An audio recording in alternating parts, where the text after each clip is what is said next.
अस्सलामुअलैकुम। बोल news headquarter में खुशामदीद। मैं हूँ मुदस्सर इकबाल। मैं हूँ शाइस्ता शहजाद और मैं हूँ महविश तबस्सुम। इन सब खबरों को हम बुलेटिन में शामिल करेंगे, लेकिन आगाज में खबर है सिंध और वफाक का झगड़ा सुप्रीम कोर्ट पहुंच गया है। सिंध हुकूमत ने रोटेशन पॉलिसी और डीएमजी अफसरान का कोटा कम करने को चैलेंज कर दिया है। दरखास्त में मौक़िफ़ अपनाया गया है कि रोटेशन पॉलिसी के तहत ट्रांसफर किए गए अफसरान के तबादलों को का नोटिफिकेशन रोका जाए। शाहिद हुसैन बोल न्यूज़ के नुमाइंदा हमारे साथ हैं, उनसे तफसीलात हम जानेंगे। जी शाहिद, मजीद बताइएगा।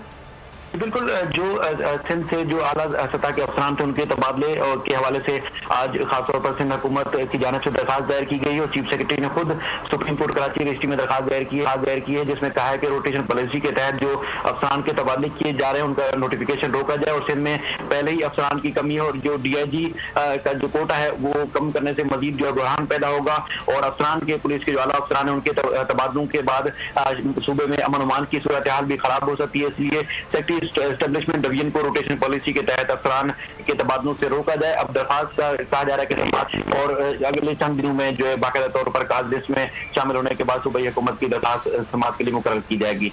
बहुत शुक्रिया आपके तफसीलात के लिए। सिंध में गैर कानूनी इमारतें रेगुलराइज कराने के लिए पंजाब तर्ज का कानून तैयार। हुकूमत ने ऑर्डिनेंस दस्तखत के लिए गवर्नर को भिजवा दिए। नए ऑर्डिनेंस को असेंबली से भी मंजूर कराया जाएगा। सूबाई हुकूमत के तर्जुमान मुर्तज़ा वहाब की न्यूज़ कॉन्फ्रेंस कहा कि इमारतें रेगुलराइज कराने का कानून पंजाब जैसा है। कानून के तहत रिटायर्ड जज की सरबराही में कमीशन बनाया जाएगा। कमीशन के फैसले तक तजावुजात के खिलाफ मुहिम रोक दी जाएगी। नाले पर बनी तामीरात के खिलाफ कार्रवाई होनी चाहिए, लेकिन ऐसी इमारतें जो बन चुकी हैं और बहाव मुतासिर नहीं कर रही हैं उनके खिलाफ एक्शन नहीं होना चाहिए। तारिक रोड है, गुलिस्तान जौहर है, बहादुराबाद, शरफाबाद, चांदनी चौक, शारह पाकिस्तान, नाज़रबाद के आप एरिया में चले जाएं, इन तमाम एरिया जो कि ओरिजिनली घरों के लिए प्लान किए गए थे उनको उस वक्त की हुकूमत ने, जिसका हमसे कोई ताल्लुक नहीं था, कमर्शलाइज किया। ये बुलंद इमारतें तामीर होना शुरू हुई, जिसका नतीजा आज हम भुगत रहे हैं कि कराची के अंदर वो इंफ्रास्ट्रक्चर जो ज़ेरे ज़मीन होना चाहिए वो नहीं है। फिर कराची वाले सवाल पूछते हैं कि उस्मान बोजदार साहब पंजाब में तो एक कानून ले आते हैं जिसके तहत एक सुप्रीम कोर्ट के जज साहब को अपॉइंट किया जाता है इस तरह की इर्रेगुलर कंस्ट्रक्शन को रेगुलराइज करने के लिए। ये जितनी सियासी जमातें हैं वो ये कहते हैं कि ये दोहरा मयार नहीं होना चाहिए। वो कहते हैं कि रियासत का काम है, हुकूमत का काम है कि अगर किसी गरीब आदमी ने, मुतवसत तबके के आदमी ने, अमीर आदमी ने कोई कागज़ देख के किसी इमारत में पैसे लगाए हों, कोई घर ख़रीदा हो, तो आज उससे 5 साल बाद, 6 साल बाद, 10 साल बाद, 2 साल बाद उससे उसकी छत इस तरीके से नहीं छीन सकते। चेयरमैन आबाद मोहसिन शेखानी कहते हैं कि हम सिर्फ सिंध हुकूमत से कानून मांग रहे हैं। वज़ीर आला सिंध से मुलाकात में 5 रकाती चार्टर ऑफ डिमांड पेश किया। पंजाब की तर्ज पर बिल्डर्स के लिए पॉलिसियाँ लाने का मुतालबा किया। एक अथॉरिटी बनाने के लिए भी कहा। इससे लोगों की सरमायाकारी महफूज हो जाएगी। हफ्ते को एक और मीटिंग रखी गई है, इसमें मुतालिबात के हवाले से फैसले होंगे।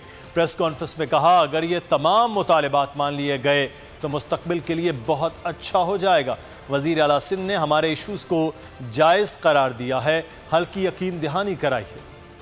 इलीगल कंस्ट्रक्शन ख्वाह वो कोई भी हो, वो इलीगल कंस्ट्रक्शन इस शहर में नहीं होनी चाहिए। जो कानून के मुताबिक हो उन चीज़ों को बेहतर तरीके से हल किया जाए। तो मेरा ख्याल है कि इसके बाद अगर ये लेजिस्लेशन हो जाती है तो चीज़ें बेहतर होगी। सैटरडे को हमने टाइम रखा है, इसमें कराची के मसाइल को हल किया जाए, सिंध के मसाइल को हल किया जाए, ना कि हर पार्टी अपनी बात करे। मैंने कहा खुदा रहा, सब पार्टियों से भी गुजारिश थी और मैं सबके पास जाके बोल रहा हूँ कि ये पूरे कराची का, पूरे सिंध का, पूरे पाकिस्तान का इश्यूज़ हैं। कुछ साइडों पे FIA के कभी नोटिस आ जाते हैं, कहीं एंटी करप्शन के नोटिस आ जाते हैं जिनका कोई वास्ता नहीं है। लेकिन मसाइल जो हैं शहर के अपनी जगह मौजूद है। इदारे, कोई ऐसा इदारा नहीं है जहाँ पे ये मसाइल ना हो। मतलब सिर्फ सिंध बिल्डिंग कंट्रोल नहीं है, बोर्ड ऑफ रेवेन्यू हो, एक रजिस्ट्रार हो या कोई भी इदारा एंटी करप्शन हो, जितने भी इदारे सबका यही हाल है। हम इदारों की फेलियर की तो बात कर रहे हैं, हम इदारों को सही करने की तो बात कर रहे हैं, कहीं तो कहीं लाइन ड्रॉ हो। कराची में नस्ला टावर के इंहदाम की कार्रवाई 8वें रोज भी जारी।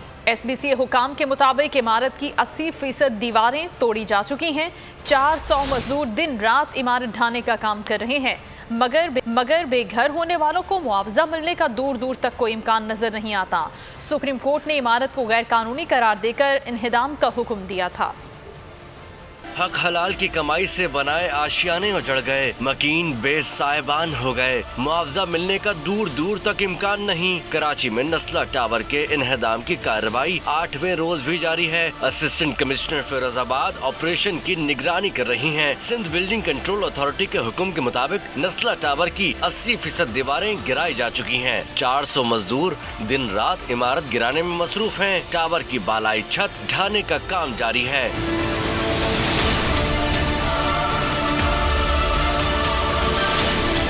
इन्हदाम की वजह से नस्ला टावर के रास्ते चारों जानिब से सील हैं। शाहराह फैसल को शाहराह कायदीन से मिलाने वाली सड़क को ट्रैफिक के लिए बंद कर दिया गया है। शाहराह कायदीन की सर्विस रोड भी जाल लगाकर बंद की गई है। नस्ला टावर के अतराफ दफा 144 नाफिज है। MQM पाकिस्तान ने सिंध बल्दियाती बिल के खिलाफ 11 दिसंबर को ऑल पार्टीज कॉन्फ्रेंस बुलाने का ऐलान कर दिया। न्यूज़ कॉन्फ्रेंस में खालिद मकबूल सिद्दीकी ने कहा कि नए बल्दियाती निज़ाम के नाम पर सिंधु देश का मंसूबा मुसल्लत किया जा रहा है। पीपल्स पार्टी शहरी इलाकों की कभी नुमाइंदा जमात नहीं रही। मुर्तज़ा वहाब कौम परस्त के हाथों ना खेलें वरना वो कानून और तारीख के मुजरिम बन जाएंगे। उनका कहना था कि हमने 23 अगस्त को वतन की हुर्मत की खातिर ला ताल्लुकी का ऐलान किया। फैसल सब्जवारी और वसीम अख्तर ने बल्दियाती तरमीमी बिल में मशकूक शिकों की मशकूक करार दिया। सिंध हुकूमत की बदनवानी की गवाह पूरी दुनिया है। चीफ जस्टिस इस नाइंसाफी का नोटिस लें। शहर अपने खून पसीने की कमाई कौमी खजाने में जमा करता है ताकि इस्लामाबाद के ऐवान सजे रहें, पंजाब के बागात लहराते रहें, लेकिन आपकी नजर करम इस जानिब हो के नहीं दे रहे। आप क्या किसी एक शख्स के जुर्म की सजा पूरी कौम को देना चाहते? सिंधु देश के मंसूबे का एक बड़ा मंसूबा नए बल्दियाती निजाम के नाम से इस शहर पर और सिंध पर और सिंध के शहरी इलाकों पर मुसल्लत किया। पाकिस्तान पीपुल्स पार्टी के कयाम के बाद से सिंध के शहरी इलाकों की पाकिस्तान पीपुल्स पार्टी कभी भी नुमाइंदा जमात नहीं रही। आईन का 140 वाज़ेह तौर पर कहता है कि सूबाई हुकूमतें बल्दियाती हुकूमतों के इंतखाब करवाएंगी। बल्दियाती हुकूमत वो नहीं हो सकती कि जिसमें मेयर के पास वाटर एंड सीवरेज बोर्ड ना हो। सिंध का बल्दियाती बिल जमहूरियत के नाम पर काला दाग है। बिल पर अमल हो गया तो मुल्क की सलामती को खतरा होगा। पीपल्स पार्टी जाबिराना तर्ज अमल से कल के दहशतगर्द पैदा कर रही है। मुस्तफ़ा कमाल फिर सिंध हुकूमत पर बरस पड़े। कहा पढ़े लिखे नौजवान रोजगार ना होने के बायस खुदकुशी कर रहे हैं। सिंध बल्दियाती एक्ट के खिलाफ जमात इस्लामी ने भरपूर एहतजाज शुरू कर दिया है। KMC बिल्डिंग समेत कई मकामात पर कारकुनों ने धरना दिया है। धरनों से जमात इस्लामी के रहनुमा खिताब भी करेंगे। हाफिज नईमुर रहमान कहते हैं काले कानून के खिलाफ एहतजाज का दायरा वसी किया जाएगा। बात करेंगे बोलियों के नुमाइंदा सलाहुद्दीन से। जी सलाहुद्दीन बताए और धरने के हवाले से।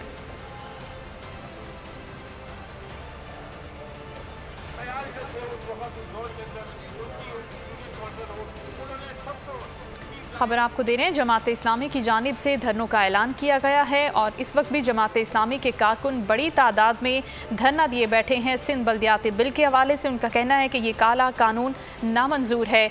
सलाहुद्दीन हमारे साथ हैं, उनसे मजीद हम बात करेंगे। जी सलाहुद्दीन, अपडेट कीजिएगा। हाँ जी बिल्कुल, आज जो है वो जमात इस्लामी की जानिब से जो सिंध हुकूमत की जानिब से एक बल्दियाती एक्ट के अंदर तरमीम की गई थी उसके खिलाफ आज शहर भर में मुख्तलिफ मकामात पर धरने दिए जा रहे हैं। इस सिलसिले में जो मरकजी धरना है वो KMC हेड ऑफिस के बाहर दिया जा रहा है, जिससे अमीर जमात इस्लामी कराची हाफिज नईमुर रहमान कुछ देर में खिताब करेंगे। उनकी मुकामी क़यादत भी यहाँ पर पहुँच चुकी है। MPA सैयद अब्दुल रशीद भी यहाँ पर पहुँच चुके हैं और जो मुकामी क़यादत है उनकी जानिब से खिताबात का सिलसिला जारी है। जमात इस्लामी की जानिब से ये कहा जा रहा है कि जो सिंध हुकूमत की जानिब से एक्ट में जो तरमीम की गई है वो उसे हम नहीं मानते, हम उसे मुस्तरद करते हैं। ये हम काला कानून है क्योंकि इसकी वजह से जो वडेरे हैं सिंध के उनकी जानिब से कराची पर कब्जा किया जा रहा है और कराची के हक को जो है वो छीना जा रहा है। इस सिलसिले में जो तरमीम है उसको फौरी तौर पर वापस लिया जाए और उनकी जो तजावीज़ हैं उनको इस तरमीम के अंदर शामिल किया जाए ताकि कराची के अवाम अमन जो है उनको बाइख्तियार बनाया जाए। इस सिलसिले में जो है जमात इस्लामी की जानिब से आज शहर के मुख्तलिफ मकामात हैं, नॉर्थ नाज़िमाबाद, डालमेन और फेडरल बी एरिया और मुख्तलिफ मकामात, तकरीबन 11 मकामात पर शहर के अंदर इस वक्त धरना दिया जा रहा है। मरकजी धरना जो है वो MA जिन्ना रोड पर KMC हेड ऑफिस के बाहर जो है वो इस वक्त जारी है, जिससे कुछ देर में जो है हाफिज नईमुर रहमान भी खिताब करेंगे, उनके मुकामी क़यादत भी खिताब कर रही है और इनकी जानिब से जो है बल्दियाती एक्ट को मुकम्मल तौर पर ठीक। बहुत शुक्रिया सलाहुद्दीन, हमें अपडेट कर रहे थे। रहनुमा PTI खुर्रम शेर जमान का कहना है कि बिलावल जरदारी PDM की खिदमत में मसरूफ हैं।